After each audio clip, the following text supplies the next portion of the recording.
Que Dios les bendiga, que la gracia de nuestro Señor Jesucristo esté con cada uno de nosotros. Sean bienvenidos a la continuación de la lectura y reflexión, comentarios, si lo podemos llamar así, de la carta a los Hebreos. Les invito a que me acompañen en breves palabras de oración. Amado Padre Celestial, bendito Señor, gracias Padre Eterno por la oportunidad que nos da, Señor, de compartir, leer su palabra. Señor, oramos para que sea su Espíritu Santo guiándonos, Señor, trayendo la revelación de su palabra a cada uno de acuerdo a su propósito, Señor, y a su voluntad. En el nombre de Jesús, gracias Padre Eterno. Amén y amén. Hebreos. Hemos estado leyendo Hebreos, empezamos viendo la preeminencia de Cristo, la superioridad de Cristo sobre los profetas, sobre Moisés, sobre los ángeles. El capítulo 8 inicia diciendo que el punto principal de lo que venimos diciendo es que tenemos tal sumo sacerdote, el cual se sentó a la diestra del trono de la majestad en los cielos. El punto principal de la carta a los Hebreos es la deidad de Cristo. Continuamos, llegamos hasta el versículo capítulo 11, la semana pasada, donde aprendimos acerca de la fe, la certeza de lo que se espera, la convicción de lo que no se ve. Y vimos que esa fe da frutos. Y que esa fe da esperanza también, y que por esa fe alcanzaron buen testimonio muchos. Vimos que algunos vieron el fruto de su fe consumada en su vida, y otros que murieron también creyendo, y esa fe es consumada en la vida eterna. En el capítulo 12 que iniciamos ahora, que hemos conocido sobre la deidad de Cristo, su superioridad, nuestro sumo sacerdote ante el Padre, nuestro Señor y Redentor, el escritor de Hebreos a través del Espíritu Santo nos exhorta a tener los ojos puestos en Jesús. Eso es algo muy importante. Los ojos puestos en Jesús, que Él es el fundamento y propósito de nuestra fe. Y también al final del pasaje del capítulo 12, al final del capítulo 12 hace una exhortación a recibir la gracia de Dios. El pasaje se llama Los que rechazan la gracia de Dios, pero a la vez nos exhorta a nosotros a recibir esa gracia como de un Padre amoroso, y pone ejemplos el escritor de que el Padre nos recibe y al Hijo que recibe disciplina. Sin más por el momento, vamos a iniciar la lectura de Hebreos capítulo 12. Leemos la palabra en el nombre del Padre, del Hijo y del Espíritu Santo. Por tanto, nosotros también, teniendo en derredor nuestro tan grande nube de testigos, despojémonos de todo peso y del pecado que nos asedia, y corramos con paciencia la carrera que tenemos por delante.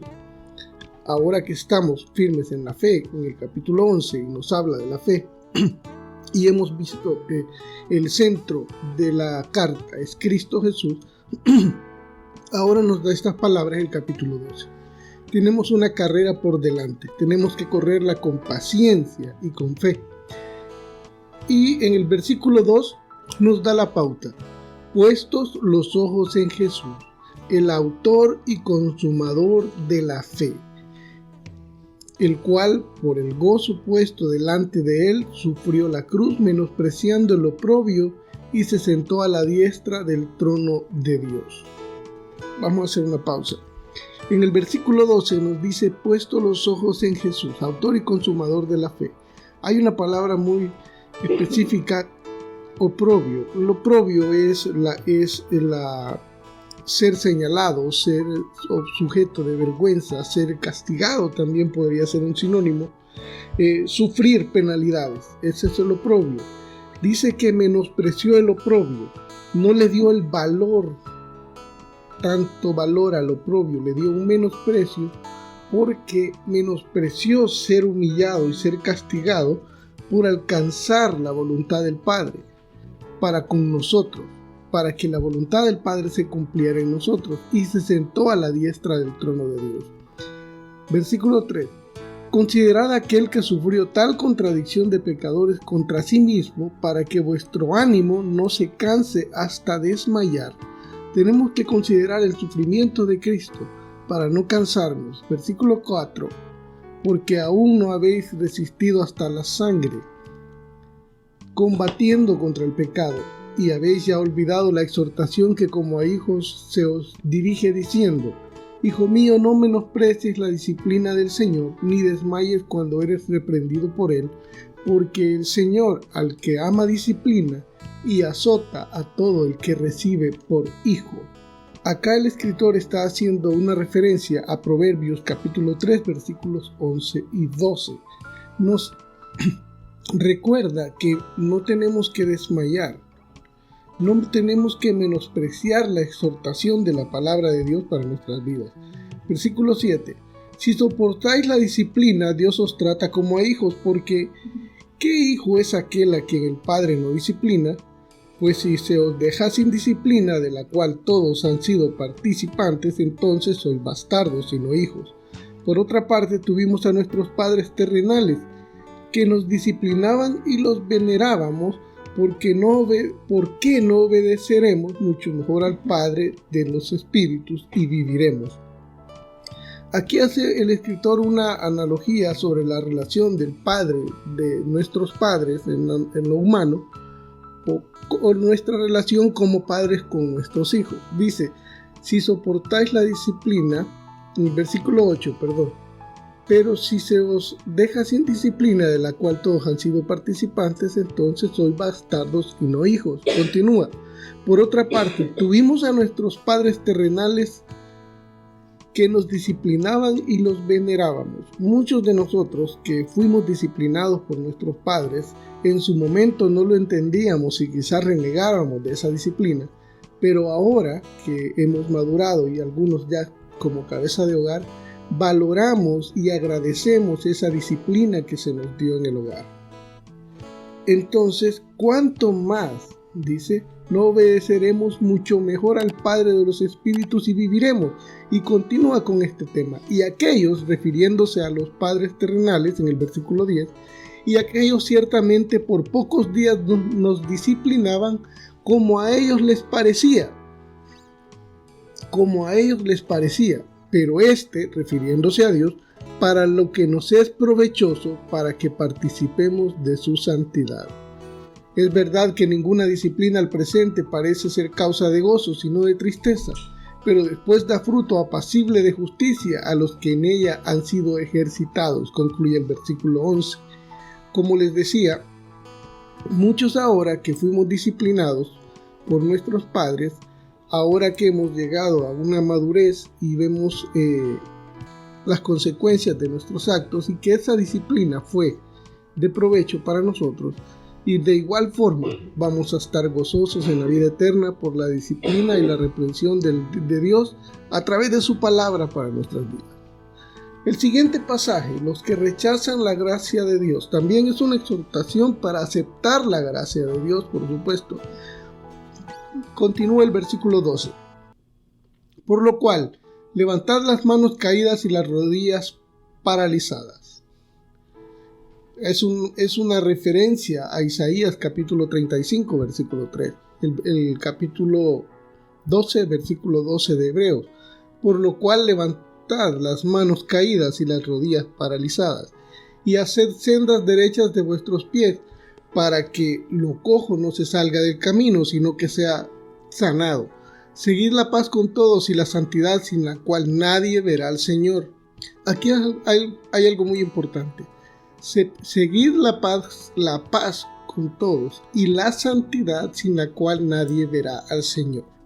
La santidad sin la cual nadie verá al Señor. El Señor nos exhorta y nos llama a ser santos porque Él es santo. ¿Y cómo alcanzamos esa santidad? A través de la redención de nuestro Señor Jesucristo, en una nueva vida en Cristo que va de aumento en aumento, como la luz de la aurora, hasta que el día es perfecto. Versículo 15. Mirad bien, no sea que alguno deje de alcanzar la gracia de Dios, que brotando alguna raíz de amargura os estorbe y por ella muchos sean contaminados. Esto es muy importante, cuidarnos de dejar de alcanzar la gracia de Dios por alguna raíz de amargura. La palabra nos exhorta a no dejarnos contaminar con una raíz de amargura en nuestro corazón. Continúa el versículo 15. Lo leemos de nuevo. Mirad bien, no sea que alguno deje de alcanzar la gracia de Dios, que brotando alguna raíz de amargura os estorbe y por ella muchos sean contaminados. No sea que haya algún fornicario profano como Esaú, que por una sola comida vendió su primogenitura, haciendo una referencia a Génesis. Continúa el versículo 17, porque ya sabéis que aún después, deseando heredar la bendición, fue desechado y no hubo oportunidad para arrepentimiento, aunque la procuró con lágrimas. Cuando Esaú vendió su primogenitura y la bendición la recibió Jacob, Esaú lloró amargamente, pero la bendición no le podía ser dada. En este pequeño pasaje, haciendo un paréntesis, cuando son bendecidos y Jacob recibe la bendición que le pertenecía a Esaú, yo pensaba por un tiempo por qué no se le repitió las palabras, pero la bendición era así, lo dado ya había sido dado. Y este hombre procuró con lágrimas, pero ya no la pudo alcanzar nuevamente. Versículo 18. Porque no os habéis acercado al monte que se podía palpar y que ardía en fuego, a la oscuridad, a las tinieblas y a la tempestad, al sonido de la trompeta y a la voz que hablaba, la cual los que la oyeron rogaron que no se les hablase más. En los versículos 18 y 19 y 20 también hace una referencia a cuando el pueblo de Dios estaba frente al Sinaí y Dios hablaba y había un estruendo que hacía temblar el monte y el sonido de la trompeta, y el Señor hablaba y el pueblo se llenaba de terror y le decía a Moisés: habla con Dios y nosotros te oiremos a ti. Estoy parafraseando, porque no soportaban la presencia y la voz de Dios. Con eso en mente dice: porque no os habéis acercado, nosotros no nos hemos acercado al monte que se podía palpar y que ardía en fuego, a la oscuridad, a las tinieblas y a la tempestad, porque había oscuridad, tinieblas y una tempestad en el monte, al sonido de la trompeta y a la voz que hablaba, la cual los que la oyeron rogaron que no se les hablase más, porque no podían soportar lo que se ordenaba. Si aún una bestia tocase el monte, será apedreada o pasada con dardo. Y tan terrible era lo que se veía que Moisés dijo: estoy espantado y temblando. Encontramos esta referencia en Deuteronomios capítulo 9. Usted lo puede estudiar con más detenidamente en casa o con la familia, por supuesto. Versículo 22. Sino que os habéis acercado al monte de Sión, a la ciudad del Dios vivo, Jerusalén la celestial, a la compañía de muchos millares de ángeles, a la congregación de los primogénitos que están inscritos en los cielos, a Dios el juez de todos, a los espíritus de los justos hechos perfectos, a Jesús, el mediador del nuevo pacto, y a la sangre rociada que habla mejor que la de Abel. Mirad que no desechéis al que habla, porque si no escaparon aquellos que desecharon al que los amonestaba en la tierra, mucho menos nosotros si desecháramos al que amonesta desde los cielos. No podemos desechar la amonestación de Dios en su palabra, la palabra de Dios. No podemos desechar la gracia de Dios. Versículo 26. La voz del cual conmovió entonces la tierra, pero ahora ha prometido diciendo: aún una vez, y conmoveré no solamente la tierra, sino también el cielo. Y esta frase, versículo 27, aún una vez, indica la remoción de las cosas móviles, lo que se ha de mover, la remoción de las cosas móviles como cosas hechas para que queden las inconmovibles. Así que, recibiendo nosotros un reino inconmovible, tengamos gratitud y mediante ella sirvamos a Dios, agradándole con temor y reverencia. Concluye el versículo 29, porque nuestro Dios es fuego consumidor. Esas palabras también son muy importantes, porque nuestro Dios es fuego consumidor, concluye el capítulo 12. Esta última frase del versículo 29 hace referencia a Deuteronomios capítulo 4, versículo 24. Los invito a que despacio en casa puedan leer cada uno de estos versículos en familia o de forma personal, y cada una de las referencias del Antiguo Testamento y de los diferentes pasajes de la palabra de Dios, para que sea el Espíritu Santo guiándonos y dándonos la revelación de lo alto. En el nombre de Jesús, concluimos acá el pasaje 12 y el siguiente es el capítulo 13. Teniendo esta exhortación, ahora después de la fe, de poner los ojos en Jesús, no menospreciar la gracia de Dios, continúan los consejos para los deberes ahora en una nueva vida en Cristo Jesús, los deberes cristianos antes de la bendición y saludo final de la carta. Es un recorrido muy precioso de la carta a los Hebreos en los que hemos llegado hasta hoy, el capítulo 12, dejando esos consejos de la vida cristiana para la siguiente semana. Que la gracia de nuestro Señor Jesucristo esté con cada uno de nosotros. Que Dios les bendiga.